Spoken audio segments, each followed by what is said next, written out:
This is the WCSO Morning News.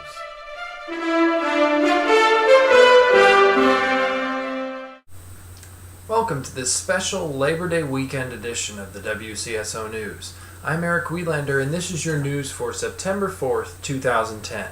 And for those of you who have no idea what's going on, let me explain. In the spring of 2009, when the orchestra went on tour to Florida, I produced a news show about events on tour, headline news and weather to be played on the bus the next morning. It was a big hit and has become a tradition at various Wheaton Orchestra events ever since. If you can't get enough of this show, many of the original episodes can still be found on YouTube by searching for WCSO News. So it's great to be back here in another year of orchestra. As business manager, I have built a database that keeps track of everything about you. Yes, everything. Including your mother's maiden name, social security number, credit cards, and the family you babysat for down the street.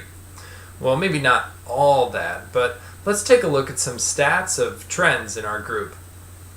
As far as gender breakdown, there's 69% girls, 30% boys, and still 1% undecided. As far as class breakdown, there's 34% freshmen, 18% sophomores, 21% juniors, and 27% seniors.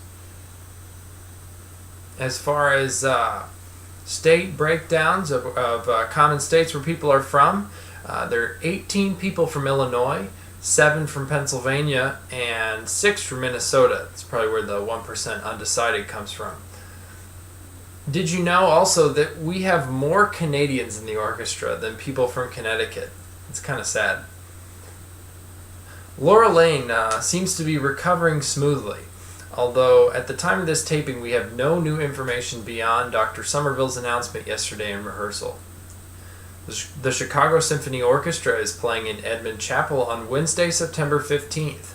According to Dr. Ryken, this one's supposed to be a real toe-tapper. Also, don't forget the free CSO concert in Millennium Park on the following Sunday at 5:30 p.m. At this concert, they will be playing Respighi's Pines of Rome, among other things, with new director Riccardo Muti. So, many of you are probably wondering why we celebrate Labor Day. Well, Labor Day has its origins in the labor movement of the late 19th century, when labor unions were formed to fight for the rights of tradesmen and factory workers. A man by the name of Matthew McGuire originally proposed the idea in 1882 while serving as secretary of the Central Labor Union in New York. He wanted it to be a holiday to honor those who work so hard in factories and other labor-intensive industrial work that keeps our country moving. The first Labor Day was celebrated on Tuesday, September 5th, 1882, in New York City with a giant labor parade. Oregon was the first state to make Labor Day a statewide legislated holiday in 1887. And then on June 28, 1894, the United States Congress declared the first Monday in September each year as an official holiday in all states. In 1909, the American Federation of Labor declared the Sunday before Labor Day as Labor Sunday. This day was supposed to be devoted to the spiritual and educational aspects of the labor movement. Labor Day weather for this weekend is looking pretty nice. Today should be mostly clear with a high of 68 and a low of 52. Sunday should be partly cloudy with a high of 78 and a low of 67. And Monday heats up to 90 with a low of 68 and still partly cloudy skies. I understand that you all weren't able to see my baby pictures last night.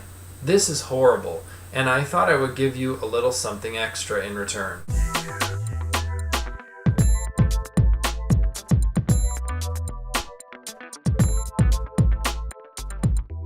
That's all for today. Until next time, stay classy, Wheaton College.